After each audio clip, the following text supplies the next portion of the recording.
Hi friends, ನಿಮ್ಮೆಲ್ಲರಿಗೂ ಕೂಡ ನಿಮ್ಮದೇ ಆಗಿರ್ತಕ್ಕಂಥ ಯೂಟ್ಯೂಬ್ ಚಾನಲ್ ಸ್ಟಡಿ ವಿತ್ ಪರಶುರಾಮ್ಗೆ ಸ್ವಾಗತ ಅಂತ ಹೇಳ್ತಾ ಇಂದಿನ ವಿಡಿಯೋದಲ್ಲಿ ನಾನು ಮೋಸ್ಟ್ ಇಂಪಾರ್ಟೆಂಟ್ ಆಗಿರ್ತಕ್ಕಂಥ ಒಂದು ಕ್ರೈಸ್ಟ್ನ ನೇಮಕಾತಿಗಾಗಿ ಶಿಕ್ಷಕರ ನೋಟಿಫಿಕೇಷನ್ ಆಗಿದೆ. ಸೊ ಡಾಕ್ಯುಮೆಂಟ್ಸ್ಗಳನ್ನು ನಾನು ಹೇಳ್ತಾ ಇದ್ದೀನಿ. ಸೊ ಯಾವೆಲ್ಲ ಡಾಕ್ಯುಮೆಂಟ್ಸ್ಗಳನ್ನು ನೀವು ತೊಗೊಳ್ಬೇಕು ಅಂತಕ್ಕದ್ದನ್ನು ನೀಟಾಗಿ ಸ್ವಲ್ಪ ನೋಡ್ಕೊಂಡೋಗಿ, ಹೊಟ್ಟೆ ಗಡಿಬಿಡಿ ಮಾಡಲಿಕ್ಕೆ ಹೋಗಬೇಡಿ. ಯಾವುದೇ ಆತುರದಿಂದ ನಿಮ್ಮ ನೇಮಕಾತಿಯಲ್ಲಿ ಅನರ್ಹ ಆಗ್ತಕ್ಕಂಥ ಸಾಧ್ಯತೆ ಇದೆ. ಸೊ ಅದಕ್ಕಾಗಿ ಒಂದಲ್ಲ ಎರಡು ಸಾರಿ ನೋಟಿಫಿಕೇಷನನ್ನು ಕ್ಲಿಯರಾಗಿ ಓದಿಕೊಂಡು ಕನ್ಫರ್ಮ್ ಮಾಡಿದ ಮೇಲೆ ಮಾತ್ರ ಅಪ್ಲಿಕೇಶನನ್ನು ಸಬ್ಮಿಟ್ ಮಾಡಿ. ಅಪ್ಲಿಕೇಶನ್ ಸಬ್ಮಿಟ್ ಮಾಡೋಕ್ಕಿಂತ ಮುಂಚೆ ಡಾಕ್ಯುಮೆಂಟ್ಸ್ಗಳು ಇರಲೇಬೇಕು. ಓಕೆನಾ? ಸೊ ಡೀಟೇಲ್ ಹೇಳ್ತಾ ಹೋಗ್ತೀನಿ. ವಿಡಿಯೋನ ಲೈಕ್, ಶೇರ್ ಮತ್ತು ಸಬ್ಸ್ಕ್ರೈಬ್ ಮಾಡೋದನ್ನು ಮಾತ್ರ ಮರೆಯದಿರಿ. ಆಲ್ರೆಡಿ ನೋಟಿಫಿಕೇಷನ್ ಏನಿದೆ, ಪೇಪರ್ 1 ಸಿಲೆಬಸ್ ಮತ್ತು ಬುಕ್ಸ್ಗಳ ಬಗ್ಗೆ ಹೇಳಿದ್ದೀನಿ, ಆ ವಿಡಿಯೋ ನೋಡಿ. ಇವಾಗ ಡಾಕ್ಯುಮೆಂಟ್ಸ್ಗಳ ಬಗ್ಗೆ ಹೇಳ್ತಾ ಇದ್ದೀನಿ. ಸೊ ಮತ್ತೆ ಇದೇ ತರನಾಗಿರ್ತಕ್ಕಂಥ ಕ್ರೈಸ್ಟ್ನ ನೇಮಕಾತಿಗೆ ಸಂಬಂಧಪಟ್ಟಂತೆ ಎಲ್ಲ ವಿಡಿಯೋಗಳು ಬರ್ತಾನೆ ಇರ್ತವೆ. ಸೊ ದಯಮಾಡಿ ಅವುಗಳನ್ನು ನೋಡಿ ಅಂತ ಹೇಳ್ತಾ ನೋಡೋಣ. ಫಸ್ಟ್ ನೀವು ಮಾಡ್ತಕ್ಕಂಥ ಮೊದಲ ಕೆಲಸ ಏನಂತಂದರೆ, ಇತ್ತೀಚಿನ ಪಾಸ್ಪೋರ್ಟ್ ಅಳತೆಯ ಭಾವಚಿತ್ರ, recent photograph in JPEG format with a file size between 50 KB to 200 KB, ಕಪ್ಪು ಶಾಯಿ ಸ್ಕೆಚ್ ಮಾರ್ಕರ್ನ ಪೆನ್ನ ಸಹಿ. ಓಕೆ, ಅವೆರಡು ಏನು ಮಾಡಬೇಕಪ್ಪ ಅಂದರೆ ಅಪ್ಲೋಡ್ ಮಾಡಬೇಕು. ಸೊ ಫೋಟೋ ಏನು ಮಾಡಿ ಅಂತಂದರೆ ರೀಸೆಂಟಾಗಿಯೇ ಕೊಡಿ. ಇತ್ತೀಚಿನ ಅಂತಂದರೆ ರೀಸೆಂಟ್ ಅಂತಕ್ಕಂಥ ಅದರ ಅರ್ಥ. ಇಲ್ಲಿ ಇನ್ನೊಂದು ಏನು ಹೇಳಿದ್ದಾರೆ ನೋಡಿ, ಕೆಳಕಂಡ ಪ್ರಮಾಣ ಪತ್ರಗಳನ್ನು ನಿಗದಿತ ನಮೂನೆಯಲ್ಲಿ ಆನ್ಲೈನ್ ಮೂಲಕ ಅರ್ಜಿ ಭರ್ತಿ ಮಾಡಲು ನಿಗದಿಪಡಿಸಿದ ಕೊನೆಯ ದಿನಾಂಕದೊಳಗೆ ಸಂಬಂಧಪಟ್ಟ ಪ್ರಾಧಿಕಾರದಿಂದ ಪಡೆದುಕೊಂಡು ಮೂಲ ದಾಖಲಾತಿಯ ಪರಿಶೀಲನೆಗೆ ಅರ್ಹರಾಗತಕ್ಕಂಥ ಸಂದರ್ಭದಲ್ಲಿ ಕೊಡಲೇಬೇಕು. ಏನು ಕೇಳಿದರೆ, ಕೊನೆಯ ದಿನಾಂಕದೊಳಗೆ ಪಡೆದಿರಬೇಕು ಅಂತ ಕೇಳಿದ್ದಾರೆ. ಮೀಸಲಾತಿ ಪ್ರಮಾಣ ಪತ್ರಗಳಾಗಿರ್ಬೋದು, ಬೇರೆ ಎಲ್ಲ ಪ್ರಮಾಣ ಪತ್ರಗಳು. ಅದಕ್ಕೆ ಏನಂದರೆ ಎಲ್ಲ ಡಾಕ್ಯುಮೆಂಟ್ಸನ್ನು ರೆಡಿ ಮಾಡಿ ಇಟ್ಕೊಂಡೇ ಹಾಕಿ. ಓಕೆ, ಸುಮ್ಮನೆ ಇವಾಗ ಅಪ್ಲಿಕೇಶನ್ ಹಾಕೋದು ಆಮೇಲೆ ಅದನ್ನು ಮಾಡೋದಕ್ಕಿಂತ ನೋಟಿಫಿಕೇಷನ್ ಓದ್ಕೊಂಡು ನೀಟಾಗಿ ನೀವೇನು ಮಾಡಿ ಅಂತಂದರೆ ಎಲ್ಲ ಡಾಕ್ಯುಮೆಂಟ್ಸನ್ನು ಇಟ್ಕೊಡ್ರಿ. ಯಾವೆಲ್ಲ ಡಾಕ್ಯುಮೆಂಟ್ಸ್ ಬೇಕು ಅನ್ನೋದನ್ನು ಒಂದಾಗಿ ನೋಡ್ಕೊಡ್ರಿ. First Aadhaar card. ಓಕೆ, ನಿಮ್ಮ ಆಧಾರ್ ಕಾರ್ಡ್ ಇರಬೇಕು. ಎರಡನೇದು ಏನು ಕೇಳಿದ್ದಾರೆ ಅಂದರೆ, ಕೊನೆಯ ದಿನಾಂಕದೊಳಗೆ ಪಡೆದ ಆಯಾ ಹುದ್ದೆಗಳಿಗೆ ನಿಗದಿಪಡಿಸಲಾದ ವಿದ್ಯಾರ್ಹತೆಯ ಎಲ್ಲ ವಿಷಯಗಳ ಸೆಮಿಸ್ಟರ್ ಅಂಕಪಟ್ಟಿಗಳು, ಘಟಿಕೋತ್ಸವ ಪ್ರಮಾಣ ಪತ್ರ ಅಥವಾ PDC ಅಂದರೆ ಪ್ರೊವಿಷನಲ್ ಡಿಗ್ರಿ ಸರ್ಟಿಫಿಕೇಟ್ ಅಥವಾ ಪಾಸಿಂಗ್ ಸರ್ಟಿಫಿಕೇಟ್ ಅಂತಾರೆ. ಅದನ್ನು ನೀವೇನು ಮಾಡಬೇಕಪ್ಪ ಅಂತಂದರೆ ಇಟ್ಕೊಳ್ಬೇಕು. ಓಕೆ, ಸೊ ನಿಮ್ಮ ಡಿಗ್ರಿ ಇವಾಗ BA B.Ed ಇದೆ ಅಂತಂದರೆ, ಸೊ BA ಆಲ್ ಸೆಮಿಸ್ಟರ್ ಹೇಳಿದ್ದಾರೆ with PDC, it means provisional degree certificate convocation. Okay, ಅಷ್ಟು ನಿಮ್ಮ ಕಡೆ ಏನಿರಬೇಕು, ಅಂಕಪಟ್ಟಿಗಳಿರಬೇಕು, ಘಟಿಕೋತ್ಸವ ಪ್ರಮಾಣ ಪತ್ರ ಇರಬೇಕು ಕೊನೆಯ ದಿನಾಂಕದ ಒಳಗಡೆ. ಕ್ಲಿಯರ್ ಆಯಿತಾ? ಥರ್ಡ್ ಒನ್ ಏನಂದರೆ, SSLC ಅಂಕಪಟ್ಟಿ ಕೇಳಿದ್ದಾರೆ. ಏಕೆಂದರೆ ಅಲ್ಲಿ ಜನ್ಮ ದಿನಾಂಕವನ್ನು ವೆರಿಫಿಕೇಷನ್ ಮಾಡೋ ಸಲುವಾಗಿ. ಸೊ SSLC ಅಥವಾ ಈಕ್ವಲೆಂಟ್ ಅಂತ ಕೇಳಿದ್ದಾರೆ. SSLC 10th class marks card ಇರಬೇಕು. Next, in case ex army ಇತ್ತಂದರೆ, ಓಕೆ, ಮಾಜಿ ಸೈನಿಕ ಕೋಟಾದಲ್ಲಿ ಇತ್ತಂದರೆ ಅವ್ರದ್ದು ಡಿಸ್ಚಾರ್ಜ್ ಸಮ್ರಿ ಅಂತ ಹೇಳ್ತಾರೆ. ಸೈನಿಕ ಸೇವೆಯಿಂದ ಬಿಡುಗಡೆಯಾದ ಪ್ರಮಾಣ ಪತ್ರ, ಪಿಂಚಣಿ, ಗ್ರ್ಯಾಜುಯಿಟಿ ಪಡಿತಕ್ಕಂಥ ಪ್ರಮಾಣ ಪತ್ರ ಇರಬೇಕು. ಶಾಶ್ವತವಾಗಿ ಅಂಗವಿಕಲರಾದ ಪ್ರಮಾಣ ಪತ್ರ. ಸೊ ಅದನ್ನು ಯಾರಾದರೂ ಕೋರಿದರೆ, ಈ ಅಪ್ಲಿಕೇಬಲ್ ಇದ್ದರೆ ಮಾಡಿ.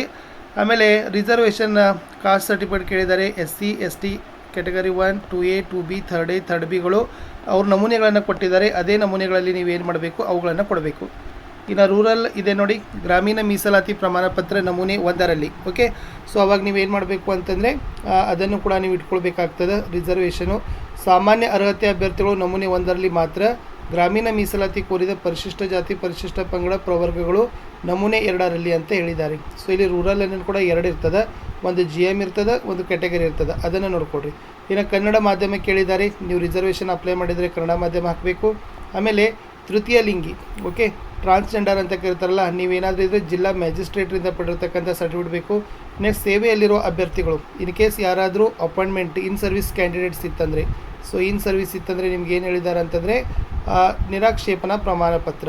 ಓಕೆ, ನಿಮ್ಮದು ನೋ ಅಬ್ಜೆಕ್ಷನ್ ಸರ್ಟಿಫಿಕೇಟ್, NOCಗಳನ್ನು ನೀವೇನು ಮಾಡಬೇಕು, ಪಡೆದಿರಬೇಕು ನಿಗದಿಪಡಿಸಿದ್ದಲ್ಲಿ ಅಂತ ಕೇಳಿದ್ದಾರೆ. ಓಕೆನಾ? ಇಷ್ಟು ಡಾಕ್ಯುಮೆಂಟ್ಸ್ಗಳ ಜೊತೆಗೆ ನೋಡಿ, KRTET ಇರಬೇಕು. ಅದು ಇದ್ರೊಳಗೇ ಬರ್ತದೆ. ನೀವು KRTET ಇರಲಿಲ್ಲ ಅಂದರೆ CTET ಪಾಸ್ ಆಗ್ರಿ. ಓಕೆ, ಅದೊಂದು ಇಟ್ಕೊಳ್ಬೇಕಾಗ್ತದೆ. ಎರಡನೇದು SSದವರು ಆರ್ಟ್ಸ್ ಟೀಚರ್ ಯಾರಿದ್ರಲ್ಲ, ನೀವೇನು ಮಾಡಬೇಕು, ಮೀಡಿಯಮ್ ಸರ್ಟಿಫಿಕೇಟ್ ಇಟ್ಕೊಳ್ಬೇಕು. ಮಾಧ್ಯಮ ಪ್ರಮಾಣ ಪತ್ರ ಅಂತ ಹೇಳಿದ್ದಾರೆ. ಕಾಲೇಜ್ದಿಂದ ಅಥವಾ ಸಂಬಂಧಪಟ್ಟ ಯೂನಿವರ್ಸಿಟಿದಿಂದ ಆರ್ಟ್ಸ್ ಟೀಚರ್ ಯಾರೆಲ್ಲ ಅಪ್ಲೈ ಆಗ್ತಾ ಇದ್ದೀರಾರು ಮಾಧ್ಯಮ ಪ್ರಮಾಣ ಪತ್ರ ನೀವೇನು ಮಾಡಬೇಕಂತಂದರೆ ಮೀಡಿಯಮ್ ಸರ್ಟಿಫಿಕೇಟು ಇಟ್ಕೊಳ್ಳೇಬೇಕು. ಇಷ್ಟು ಏನಾಗಿತ್ತಪ್ಪ ಅಂತಂದರೆ ವಿಶೇಷವಾಗಿರ್ತಕ್ಕಂಥದ್ದಿತ್ತು. ಏನು ಹೇಳಿದ್ದಾರೆ, ಅಭ್ಯರ್ಥಿಗಳು ಎಲ್ಲ ಮಾಹಿತಿಗಳು ಸರಿಯಾಗಿರಬೇಕು. ನೇಮಕಾತಿ ಪ್ರಕ್ರಿಯೆ ಮುಗಿಯೋವರೆಗೂ ಕೂಡ ಅಪ್ಲಿಕೇಶನ್ ಕಾಪಿ ಇರಬೇಕು, ಚಲನ್ ಕಾಪಿ ಇರಬೇಕು. ಫಸ್ಟ್ ವೆರಿಫಿಕೇಷನ್ ಕೇಳ್ತಕ್ಕಂಥದ್ದೇ ಅಪ್ಲಿಕೇಶನ್ ಕಾಪಿ, ಆಮೇಲೆ ಚಲನ್. KAದವ್ರು ಕೇಳ್ತಕ್ಕಂಥ ಎಲ್ಲ ನೇಮಕಾತಿಗಳ ಮೂಲ ದಾಖಲೆಗಳ ಪರಿಶೀಲನೆಯಲ್ಲಿ ಫಸ್ಟ್ ಅವ್ರು ಕೇಳ್ತಕ್ಕಂಥದ್ದೇ 1ನೇ ಕಾಲಮ್ ಇರ್ತದೆ, ಅಪ್ಲಿಕೇಶನ್ ಫಾರ್ಮ್ ಕೊಡಿ. ನೆಕ್ಸ್ಟ್ ಕೊಡ್ತಕ್ಕಂಥದ್ದು ಚಲನ್. ಅವರು ಅದರದ್ದು ಮುಂದೆ ನಿಮಗೆ ಹೇಳ್ತಾರೆ. ಬಟ್ ಅದನ್ನು ಇಟ್ಕೊಳ್ಳೇಬೇಕು ನೀವು. ನೆಕ್ಸ್ಟ್ ಏನು ಕೇಳಿದ್ದಾರೆ, ಅಭ್ಯರ್ಥಿಗಳು ಆನ್ಲೈನ್ ಮೂಲಕ ಸಲ್ಲಿಸಲಾಗ್ತಕ್ಕಂಥ ಅರ್ಜಿಯಲ್ಲಿ ಯಾವುದೇ ರೀತಿಯ ತಿದ್ದುಪಡಿ ಕೋರಿದ್ದಲ್ಲಿ ಮನವಿಯನ್ನು ಪುರಸ್ಕರಿಸಲಾಗುವುದಿಲ್ಲ. No correction. ನಿಮ್ಮ ಅಪ್ಲಿಕೇಶನ್ದಲ್ಲಿ ಏನದ ಅದ ಫೈನಲು, ಯಾವುದೇ ತರನಾಗಿರ್ತಕ್ಕಂಥ ಕರೆಕ್ಷನ್ಗೆ ಅಲೌಡ್ ಇಲ್ಲ.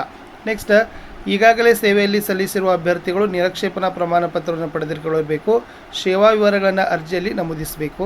ಸುಳ್ಳು ಮಾಹಿತಿ ಕೋರಿದ್ದಲ್ಲಿ ಅನರ್ಹ. ಸೊ ಯಾರೆಲ್ಲ ಇನ್ ಸರ್ವಿಸ್ ಅದಿರಿ NOC ಪಡಿಬೇಕು, ಡೀಟೇಲ್ಸ್ ಹಾಕಬೇಕು. ಯಾವುದೇ ಕಾರಣ ಸುಳ್ಳು ಮಾಹಿತಿಗಳನ್ನು ಹಾಕುವಾಗಿಲ್ಲ.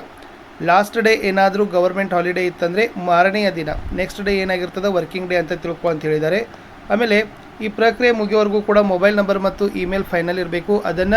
ಅದಕ್ಕೆ ಸಂಬಂಧಪಟ್ಟಂಥವ್ರು ಏನು ಮಾಡ್ತಾರೆ ಅಂದರೆ ಅಲರ್ಟ್ಗಳನ್ನು ಕೊಡ್ತಾರೆ. ಯಾವುದೇ ಕಾರಣಕ್ಕೆ ಇಮೇಲ್ ID ಮತ್ತು ಮೊಬೈಲ್ ನಂಬರ್ಗಳನ್ನು ಚೇಂಜ್ ಮಾಡಲಿಕ್ಕೆ ಹೋಗಬೇಡಿ, ಅದನ್ನೇ ಇಟ್ಕೊಡ್ರಿ. ಆಮೇಲೆ ಪರೀಕ್ಷೆಗೆ ನಿಗದಿಪಡಿಸುವ ವಿದ್ಯಾರ್ಥಿ ಪರೀಕ್ಷೆಗೆ ಹಾಜರಾಗಿ ಅರ್ಜಿ ಸಲ್ಲಿಸಲು ಕೊನೆಯ ದಿನಾಂಕಕ್ಕೆ ಫಲಿತಾಂಶ ಪ್ರಕಟವಾಗದ ಪಕ್ಷದಲ್ಲಿ ಅಂಥ ಅಭ್ಯರ್ಥಿಗಳು ಅರ್ಜಿ ಸಲ್ಲಿಸುವ ಹಾಗಿಲ್ಲ.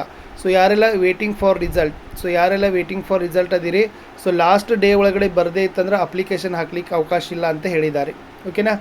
ಇನ್ನು ಅಭ್ಯರ್ಥಿ ಸಲ್ಲಿಸ್ತಕ್ಕಂಥ ವಿದ್ಯಾರ್ಥಿ ಪ್ರಮಾಣ ಪತ್ರ, ಮೀಸಲಾತಿ ಪ್ರಮಾಣ ಪತ್ರಗಳು ಗೊಂದಲಗಳು ಇದ್ದಲ್ಲಿ ಸಂಬಂಧಪಟ್ಟ ಪ್ರಾಧಿಕಾರದ ಗೊಂದಲ ನಿವಾರಣೆ ಮಾಡೋರಿಗೆ ಅವರ ಆಯ್ಕೆಯನ್ನು ಅಂತಿಮಗೊಳಿಸಲಾಗುವುದಿಲ್ಲ. ಏನಾದರೂ ನಿಮ್ಮ ರಿಸರ್ವೇಷನ್ ಬಗ್ಗೆ, ಏನಾದರೂ ಎಜುಕೇಷನ್ ಕ್ವಾಲಿಫಿಕೇಷನ್ ಬಗ್ಗೆ ಸಮಸ್ಯೆ ಆದರೆ ಅದು ಫೈನಲ್ ಆಗುವವರೆಗೂ ಕೂಡ ನಿಮ್ಮ ಆಯ್ಕೆಗಳನ್ನು ಮಾಡೋದಿಲ್ಲ ಅಂತ ಹೇಳಿದ್ದಾರೆ.